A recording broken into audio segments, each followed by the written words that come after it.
지난주 월요일에 제가 장로의 신학대학교 다녀왔습니다. 3월에 사경에 인도했었다 말씀드렸는데 만난 학생들, 교수님들이 은혜 많이 받았었습니다. 감사 인사 전해왔고요. 총장님이 오셔서 사경의 여러 학생들이 예배 후에도 계속 남아서 기도하는 그 영적인 흐름이 아직도 이어지고 있습니다. 기쁜 얼굴로 말씀하셨습니다.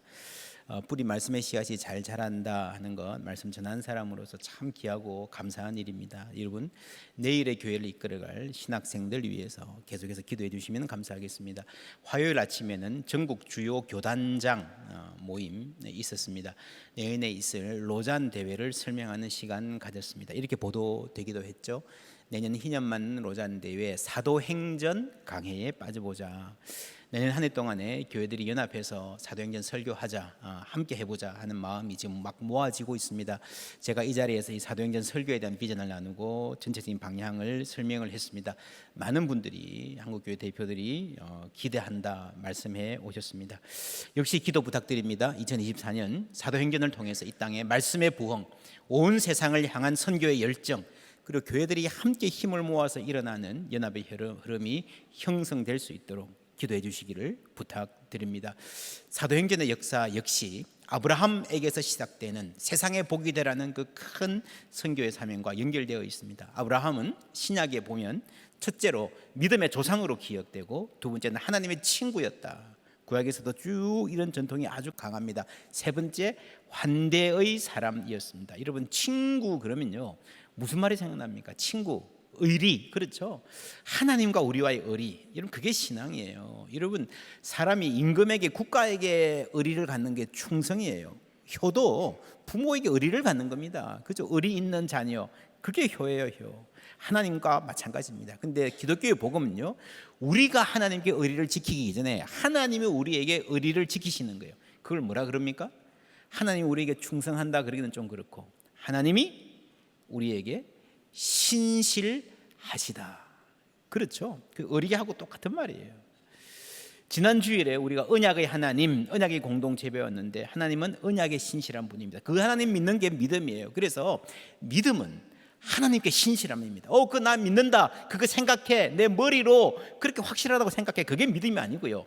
하나님께 신실한 사람이 되는 것, 그게 바로 믿음의 조상이라는 거죠. 그래서 아브라함이 믿음의 조상이라는 것과 하나님의 친구다, 벗이다, 의리를 지킨 사람이다라는 것은 사실은 같은 뿌리입니다. 세 번째, 아브라함은 신약 성경의 시대에까지 환대의 사람으로 기억되고 있습니다. 히브리서 말씀 함께 읽습니다. 형제 사랑하기를 계속하고 손님 대접하기를 잊지 말라. 이로써 부지 중에 천사들을 대접한 이들이 있었느니라. 아멘. 여러분 아브라함은 위대한 업적을 남긴 사람은 아닙니다. 우리 한국 사람들은요 위대한 업적 그러면 늘 하는 말이 있습니다. 굉장히 이렇게 잘 나가고 막 너무너무 저 사람은 부럽다 할 때에 제가 전생에 나라를 구했나 그러잖아요. 나라를 구한 게 최고의 인간 최고의 시련이라고 보는 경향이 있습니다. 그런데 여러분 그게 뭔가 하면요 이 나라와 저 나라가 전쟁할 때에 이 나라 편에 서서 잘 싸웠다라는 거잖아요. 그게 한 나라 안에서 보면 대단한 거지만 저 나라에서 보면요 원수일 수도 있습니다. 큰 역사의 흐름에서 보면요 어떤 경우는 국가의 영웅이 인류 보편적인 가치에서는 전쟁 범죄자인 경우도 있습니다. 지난주에 그랬죠. 어떤 나라의 번성이 강대국 되는 것이 세상에 화가 될 수도 있다. 맞습니다.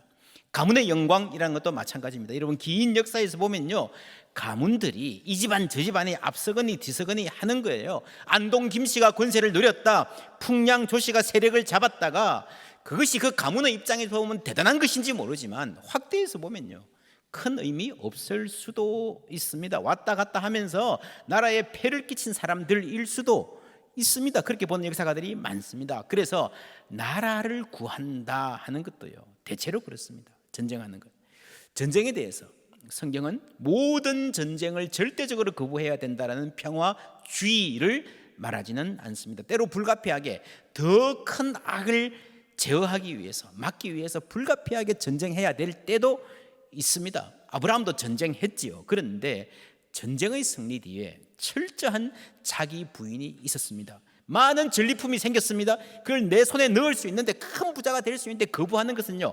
바보짓이죠. 사리에 맞지 않습니다. 그러나 그렇게 해서라도 전쟁과 싸움으로 이득을 취하는 일과 거리를 유지해야 된다라는 거예요. 여러분, 그래서 우리가 성공도 관리되어야 된다. 기억하십니까? 경쟁해야 되고요, 때로는 성공할 때도 있지만 성공하면 성공할수록 철저한 자기 부인이 함께 있어야 됩니다. 그렇지 않으면 무너집니다. 무너지면서도 모릅니다. 그러면 우리가 세상 살면서 할 수 있는 일, 진짜 위대한 일, 진짜 좋은 일, 의미 있는 일은 무엇인가? 여러분, 아브라함의 인생을 통틀어서요, 하나님께 신실하게 살면서 그것 외에 뭐 세상에 보탬이 있는가? 딱 하나 있습니다. 환대, 사람들을 영접해 준 것. 마태복음 10장 말씀 함께 읽습니다. 너희를 영접하는 자는 나를 영접하는 것이요 나를 영접하는 자는 나를 보내신 이를 영접하는 것이니라. 선지자의 이름으로 선지자를 영접하는 자는 선지자의 상을 받을 것이요 의인의 이름으로 의인을 영접하는 자는 의인의 상을 받을 것이요 또 누구든지 제자의 이름으로 이 작은 자 중 하나에게 냉수 한 그릇이라도 주는 자는 내가 진실로 너희에게 이르노니 그 사람이 결단코 상을 잃지 아니하리라 하시니라. 아멘. 그렇죠. 영접 계속 나왔습니다. 이 작은 자, 이 약한 사람, 이 배고픈 사람, 외로운 사람, 목마른 사람에게 냉수 한 잔이라도 건네준 그 영접함 환대는요, 하나님이 잃어버리지 아니하시겠다는 겁니다. 그게 정말 위대함이라는 겁니다. 여러분, 아브라함이 부지 중에 천사를 만났다 그랬는데 이것은 한 번의 영적 경험 정도가 아니에요. 한 번 짜릿하고 은혜 받았다 그 정도가 아니고요, 자신의 평생의 소원, 인생의 사명을 이루어줄 사람을 만난 겁니다. 내 인생을 의미 있게 해줄 그 사람, 언제 만났습니까? 누군지 모르고 그냥 지나가는 사람을 영접하고 환대했을 때예요. 여러분, 아브라함이 딱 운 좋게 어떻게 딱 알아보고 딱 잡아가지고 이거다, 귀인이다 그랬을까요? 아니죠. 평소에 환대하는 사람들을 맞아들이고 대접하는 것이 여러분 일상화되었을 것 같아요.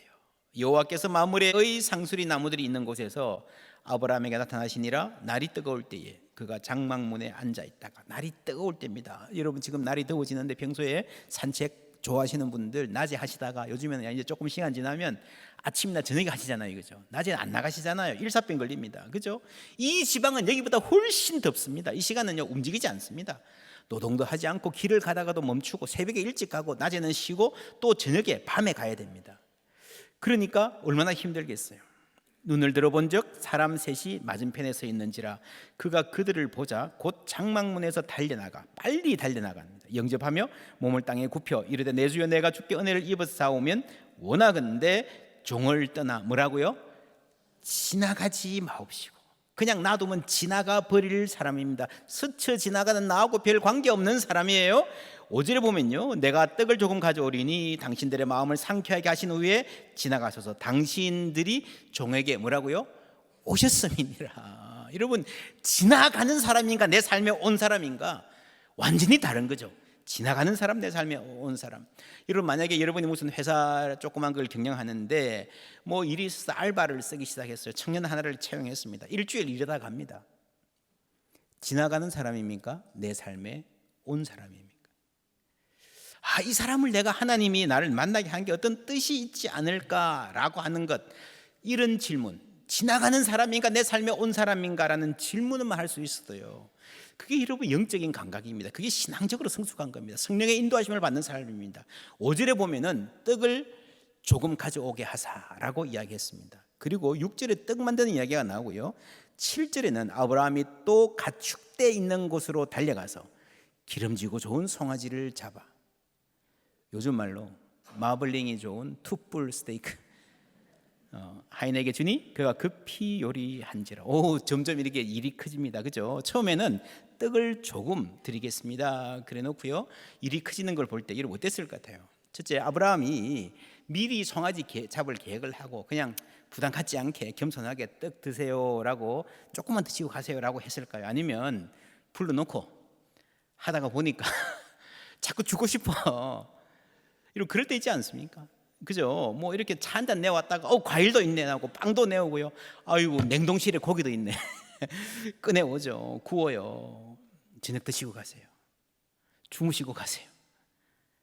여러분 그럴 때도 있습니다. 그럴 수도 있는 것 같아요. 그죠? 누군가를 여러분 도와준다는 것은요, 도와주다 보면 점점 마음이 쏠리고요, 그 사람이 행복했으면 좋겠어. 배고픈 아이들 밥 한두 끼 먹이다가 만나다 보면요, 아이고 불쌍해서 옷도 사줘. 옷 사주고 이 지나다니는 거 보고 또 아이고 학비도 대죠. 그러죠? 그런 분들 많습니다. 이 누군가를 돕는다는 것은요, 만남이라는 것은 그 속에서 하나님이 인도하시는 흐름이 있습니다. 그 영적인 흐름이에요. 이 아브라함의 이야기는 환대의 교과서라 할 만합니다. 그가 그들을 보자, 뜨거운 날씨에 지나가는 그 사람을 보고 저 사람에게 도움이 필요하겠구나, 물 한 잔이라도 줘야 되겠구나 하는 것. 그렇죠? 여러분 주위에 있던 사람들이 지나갈 때, 내 삶의 눈에 보일 때에 저분이 지금 참 많이 외롭겠구나, 저분이 지금 참 많이 힘들겠구나, 누군가가 전화라도 해주면 좋을 텐데. 그렇죠? 그겁니다. 그게 영적인 감수성이에요. 곧 장막문에서 달려나가. 오늘 우리 찬송에 주의 일을 위하여 민첩하게 하소서. 민첩해야 됩니다. 여러분 달려나간다는 건요, 내가 지금 다른 일을 하고 있을 수도 있어요. 그렇지 않습니까? 내가 오늘 해야 될 일이 있어요. 다른 거 뭐 해야 돼요. 그런데도 누군가를 식사를 대접하려면요, 내 일정을 조정해야 됩니다. 그런 유연성이 있어야 됩니다. 그리고 몸을 땅에 굽혀 겸손, 상대방을 배려하는 거죠. 당신들의 마음을 상쾌하게 하신 후에 지나가소서. 단순히 쉬어가세서가 아니라 내가 너 줄게 고마운 줄 알아라, 그게 아니라 배고픈 것 먹이는 정도가 아니라 이 사람이 행복했으면 좋겠다. 그렇죠? 당신의 마음을 상쾌하게, 몸만 쉬는 게 아니라 여기 쉬었다 가면서 나를 만나고 지나간 사람들이 좀 상쾌해지고 행복해졌으면 좋겠다. 여러분 그런 소원 얼마나 좋은 소원입니까? 나는 당신이 행복해지면 좋겠습니다. 그런 마음 있으시기를 축원합니다. 우리 옆에 분에게 한 말씀 축복해 주시겠습니까? 나는 당신이 행복해지면 좋겠습니다. 아멘. 그겁니다. 내가 뭘 줄까? 내가 뭘 대접해야 저 여자 요리 잘하네 소리 들을까? 그게 아니라 당신이 행복해지면 좋겠다. 편안하고 행복해지는. 그렇죠? 거기서 여러분 정성도 나오고 솜씨도 나오고 헌신도 나오고 배려도 나오게 되어 있습니다. 또 하나, 오늘 이 말씀을 보면요, 아브라함은 혼자뿐만 아니라 아내와 하인들과 본인이 팀이 되어서 함께 환대를 합니다. 그게 환대의 문화죠. 여러분 타인을 행복하게 하자는 삶에서는요, 반드시 그 공동체 안에 섬김의 기쁨이 있습니다. 그 섬김의 기쁨을 함께 나누는 공동체, 교회도 그렇고 여러분 가정도 그래요. 제가 예전에 목회할 때는 신방을 자주 다녔는데, 여러분 신방 갈 때 어떤 가정에서는 그럽니다. 부모가 메인 디쉬를 차리고요, 디저트, 목사님 이 오늘 이 케이크는 우리 딸이 만들었습니다. 이게 중학생이야. 근데 막 레시피 보고 막 해가지고 지금 만드는 거예요. 뭐 우리 딸이 과일을 준비하고, 뭐 꼬마들은 레모네이드 준비해 오고요. 그런 가정이 진짜 다 복된 가정들입니다. 언제는 이 신방을 갔는데, 여러분 어디 뭐 격조 높은 이런 중요한 모임 가면 호텔 이런 데서 이렇게 사람 이름 써붙여 놓잖아요, 자리에. 뭐 그런데 그걸 써붙여 놓은 거예요. 집에서 이 종이를 접어가지고 삐뚤빼뚤한 글씨로 유치원생 아이가 그걸 썼어요. 그래서 목사님, 이 사모님, 자기 엄마 아빠 이름 다 적고요. 이름 그걸 하려면 어떻게 하겠습니까? 애한테 이야기하는 거야. 목사님 오시면 어디에 앉혀야 할까? 애하고 상의하는 거예요. 그럼 그 상의하는 과정에서 여러분 얼마나 아이가 자부심이 있겠습니까? 그죠? 목사님이 내가 앉아라는데 앉아. 지금 걔가 유치원생인데 지금 이제 막 대학 갈 나이가 됐는데 지금까지 얼마나 착하게 예쁘게 건강하게 잘 자라는지 모릅니다. 우리의 가정이 환대의 기쁨을 아는 가정 되기를 축원합니다. 엄마 아빠가 다 알아서 하고 너는 공부만 해, 그러면 그건 안 됩니다. 저는 이 아브라함이 막 송아지 잡고 떡 하라면서요, 막 콧노래를 불렀을 것 같아요. 막 대접하니까 신이 났을 것 같아요. 여러분 그 섬김에는 기쁨이 있습니다. 그리고 기쁨은 아십니까? 전념됩니다. 여러분 예수 믿는 기쁨, 섬기는 기쁨, 나누는 기쁨을 전념되어서 가정이 그거를 안다면요, 그게 가정교육의 가장 중요한 아름다운 길입니다. 그래서 여러분 사실 우리 사랑방도 뭐 할 수 없이 교회에서도 모이고 밖에서도 모이지만 좋습니다. 좋은데 가능하면 가정에서 모이는 게 훨씬 복됩니다. 저는 이제 미국에서 목회할 때 뭐 이 안 익숙한 분들 많고 예수 처음 있는 분들 많아서요. 저희 집에서 자주 모였습니다. 사랑방 목자들 돌아가면서 저희 집에 계속 모여서 뭐 그냥 그때 모범을 보이는 거는 밥을 잘 차리는 게 아니고 간단하게 차리는 겁니다. 간단하게 차리니까 목자들도 이제 힘을 얻어서 그냥 카레라이스 하나 해가지고 같이 먹는 게 중요하지 않습니까? 그죠? 그래서 여러분 사랑방이 그냥 뭐 대단한 거 안 해도요, 그냥 편하게 밥 먹는 모임이어도 좋습니다. 그래서 교회 안 나오는 사람, 우리는 교회를 열심히 나와도 사랑방은 가기 힘들어하는데 반대로 교회를 잘 나오기 힘들어하는 사람도 그 밥 먹는 자리에 올 수 있으면 밥만 먹고 가도 좋아요. 그 안에 하나님이 함께 하시는 거예요. 삶이 나누어지는 겁니다. 그렇게 섬기고 나누는 가정들 보면요, 가장 큰 복은 그 가정이 받고 그 자녀들이 받습니다. 그렇죠? 우리끼리 우리 가정만 챙기는 게 아니라, 여러분 요즘에 아이들이 학교 가서도요, 공부하는 것도 힘들지만 훨씬 더 힘든 게 친구 관계예요. 왕따도 많고요, 뭐도 많고, 이 사회성이라고 하는 게 얼마나 지금 뭐 엄청나게 이 비폐해졌는지 모릅니다. 우리 교회에서부터 관계의 행복을 아는 하나님 사람들 키워가기를 축복합니다. 지난주에 그랬죠. Community cohesive as well as open. 그죠? 단단한 결속력이 있으면서도 유연한 개방성. 우리의 교회와 가정이 이걸 목표로 가야 됩니다. 아브라함의 가정이 그랬습니다. 이 바로 다음에 18장에 아브라함의 환대 이야기가 나고요, 19장에 소돔 이야기 나옵니다. 소돔 멸망한 이야기죠. 1절부터 함께 읽습니다. 저녁 때에 그 두 천사가 소돔에 이르니 마침 롯이 소돔 성문에 앉아 있다가 그들을 보고 일어나 영접하고 땅에 엎드려 절하며 이르되 내 주여 돌이켜 종의 집으로 들어와 발을 씻고 주무시고 일찍 일어나 갈 길을 가소서. 그들이 이르되 아니라 우리가 거리에서 밤을 새우리라. 롯이 간청하매 그제서야 돌이켜 그 집으로 들어오는지라. 롯이 그들을 위하여 식탁을 베풀고 무교병을 구우니 그들이 먹으니라. 아멘. 예, 또 먹는 이야기가 나오죠. 이렇게 보면 창세기 18장의 주제와 19장의 주제가 어떻게 연결되는지 아주 선명하게 보입니다. 뭡니까? 환대죠. 환대하는 공동체. 아브라함은 환대했습니다. 하나님의 사람들을. 그렇죠? 롯도 환대하려고 했어요. 그러나 그것이 비극으로 끝났습니다. 소돔이란 도시가, 그런 도시가 못 되었어요. 흔히 창세기 19장을 읽을 때에 소돔이 동성애 때문에 망했다, 동성애는 죄다라고 말하는데, 성경이 동성애를 죄라고 말하는 것은 분명합니다. 그것을 부인할 수 없습니다. 그런데 창세기 18장과 19장의 주제는요, 여러분 보셨잖아요. 집에서 다시 읽어보시면 이 주제가 뭔지, 이 성경이 강조하고 싶은 부분을 우리가 먼저 발견해야 돼요. 성경은 내가 하고 싶은 말을 끌어다녀서 하는 책이 아니고요, 성경 저자가, 성령께서 하나님이 성경 저자의 손길을 통해서 우리에게 뭘 강조하고 싶은지를 배워야 됩니다. 그게 성경 해석의 가장 큰 원리입니다. 창세기 18장 19장 여러분 읽어보고 또 읽어보세요. 이게 주제가 뭔지. 환대입니다. 환대. 여러분 소돔이 죄를 지었지만, 동성애가 죄는 맞지만 다른 모든 죄 가운데 하나로 나타납니다. 소돔의 폭력과 탐욕과 음란, 무자비함, 그렇죠? 그 모든 것을 하나로 뭉쳐서 이 얼마나 잘못되었다 하는 걸 보여주는 게요, 나그네를 환대하지 않고 억압하고 핍박하고 죽이려 하고 폭력을 행하는 그 도시를 말하는 겁니다.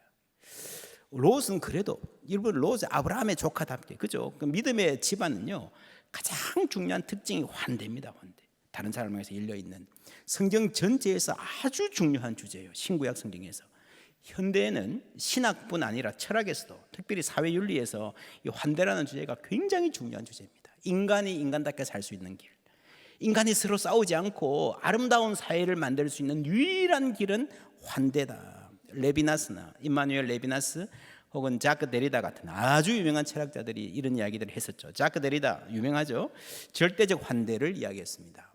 첫 번째, 신원을 묻지 않고, 이 사람의 배경이든 피부 색깔이든 뭐 종교가 뭐든지 묻지 않고 환대하는 거예요. 두 번째, 보답을 요구하지 않고, 세 번째는요, 가장 어려운 거, 상대방의 적대에도 불구하고 지속되는. 환대하면 왜 누군가를 내 집에 들이면요, 내가 이용당할 수 있습니다. 위험하죠. 그래서 여러분, 환대는 불가능하다. 제가 옛날 민담, 우리 한국의 옛날 민담들 생각해 보면요, 그런 거 많습니다. 어떤 나그네가 밤에 산에 가다가 길을 잃었는데 저기 불이 있어서 가잖아요. 그럼 꼭 단칸방이야. 여자가 혼자 있든지 뭐 그러잖아요, 그죠? 그럼 어떻게 그 다음 이야기가 어떻게 됩니까? 들어와서 주무세요 그러는 거예요. 여러분, 이 집은요 도저히 나그네를 들일 형편이 못 되는 거예요.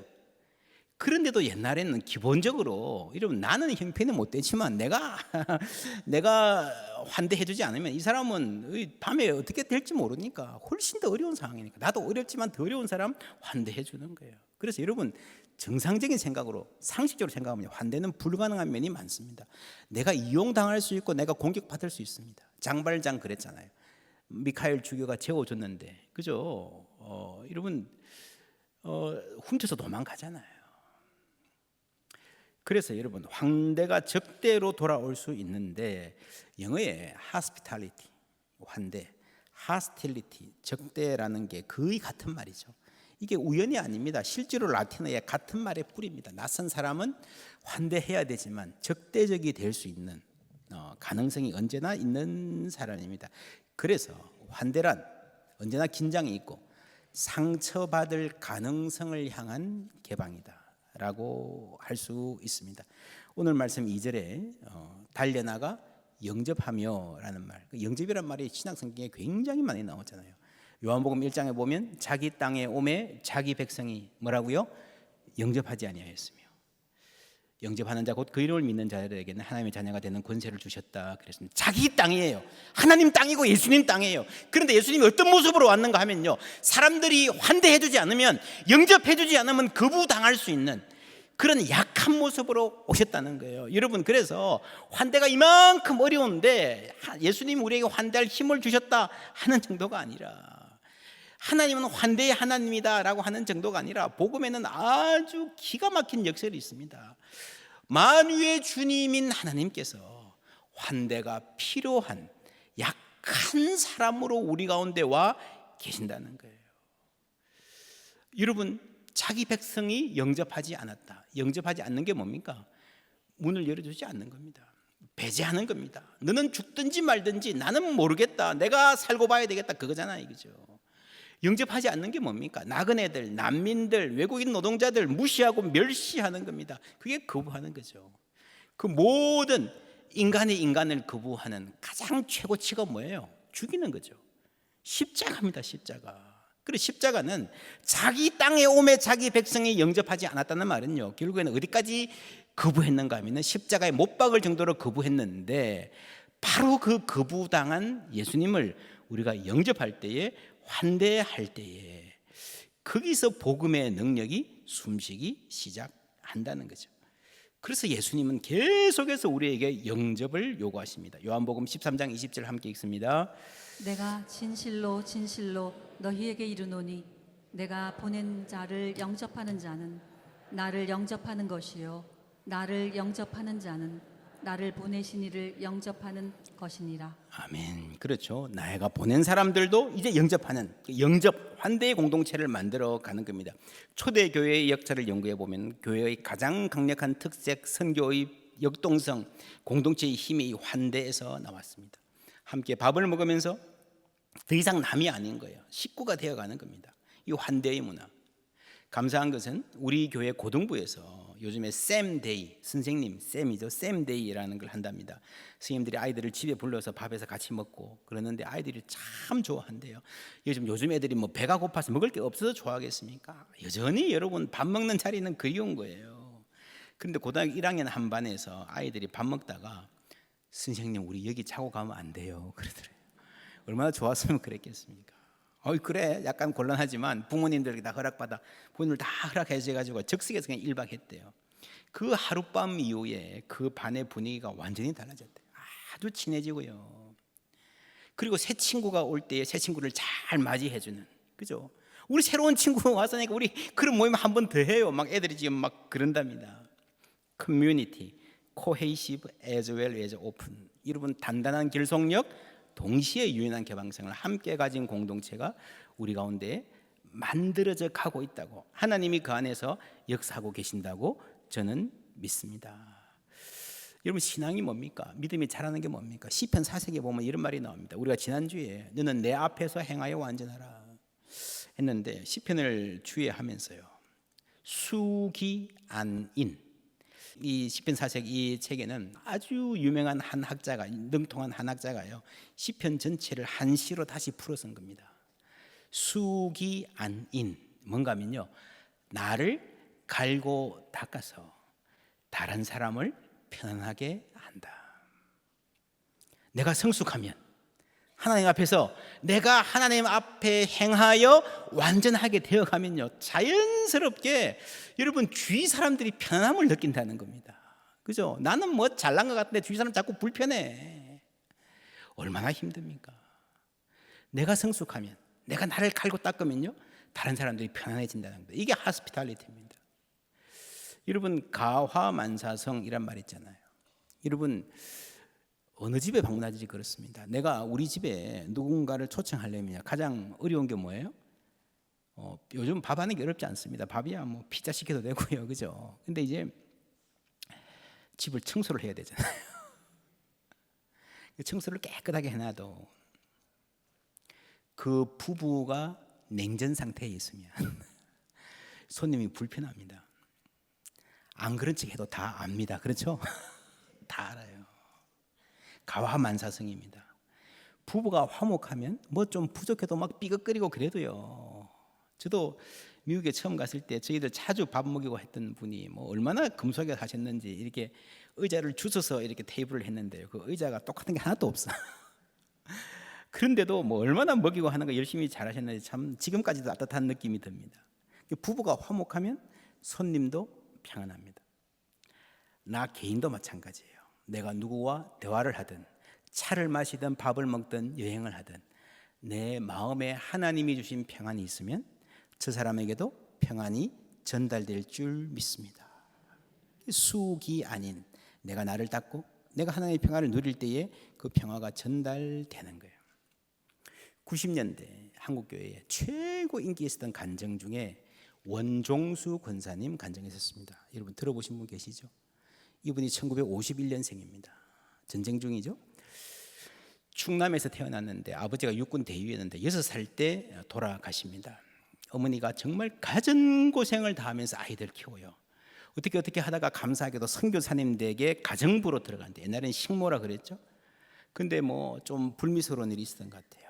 가족 중에 실수를 했던 것 같은데, 그래서 한겨울에 쫓겨납니다. 갈 데가 없는 한겨울에 나서 진짜 흐름한 집에 어떻게 거치러 왔는데 이 바닥에 밑에 뚫려가지고요, 그냥 바닥이 다 보이는 그런 집이었대요. 너무 추워서 하나님 오늘 우리 죽어서 천당 가면 거기는 따뜻하겠죠, 천당 가면 먹을 게 있겠죠, 이러면서 살았대요.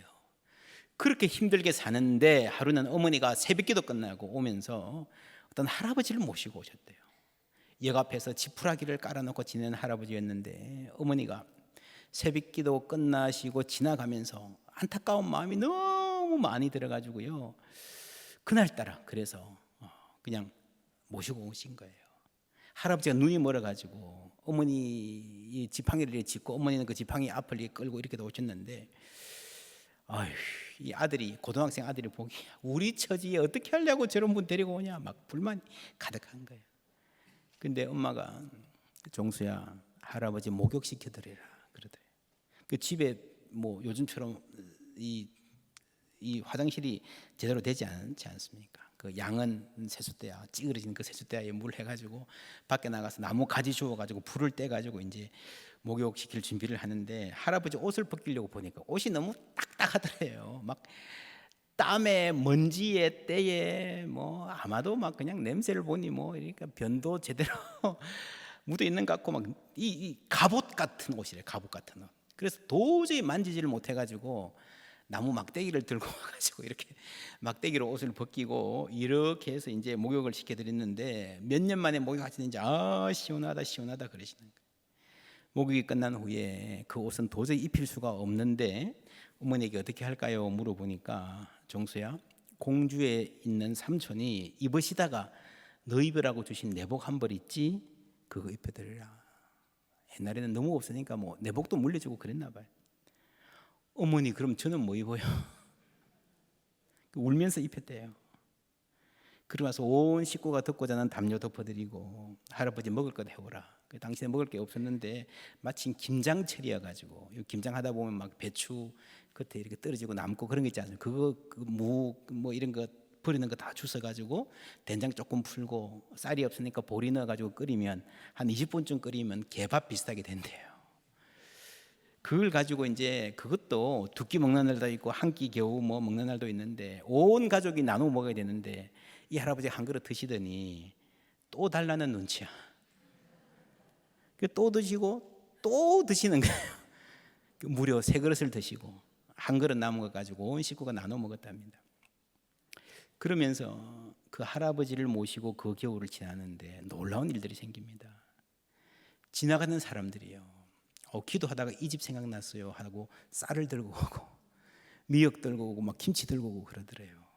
그래서 한겨울 그 덕분에 오히려 잘 지냈답니다. 그리고 그 할아버지는 가고 잊어버렸습니다. 이 고등학생 원종수가 나중에 의사가 됩니다. 미국 가서 일하는데 유니버시티 오브 미시간 대학에서 한국 크리스찬 유학생들이 집회를 해달라고 소문 듣고 이제 뭐 그때까지는 간증도 안 해본 상태였어요.